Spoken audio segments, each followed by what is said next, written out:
So hello everyone, আবারও চলে আসলাম নতুন একটা ভিডিও নিয়ে। আজকে সকালে ঘুম থেকে উঠেই আমি মাকে দেখেছি গাছের এঁচোড়টাকে কেটে নিয়ে আসতে। তো তার জন্য বাড়ির উপরে একটা কাকু এসেছিল, তার কাছ থেকে চিংড়ি মাছগুলো রেখে আমি মাকে বললাম তাহলে আজকে এঁচোড় চিংড়ি করা যায়। তো তার জন্য চলো শুরু করা যাক।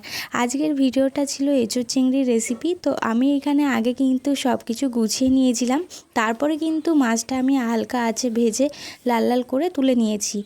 আর এই এঁচোড়টা ছিল আগে থেকে সেদ্ধ করে রেখেছিলাম কেটে। তো সেদ্ধ করার পরে আমি হালকা কিন্তু তেলে অল্প ভেজে নিচ্ছি, তোমরা চাইলেও ভেজে নিতে পারো একটু হলুদ দিয়ে।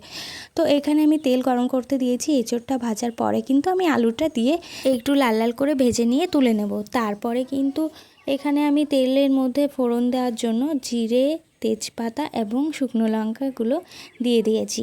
তারপর একে একে আমি বেটে রাখা মশলাগুলো ভালো করে কষিয়ে নিচ্ছি।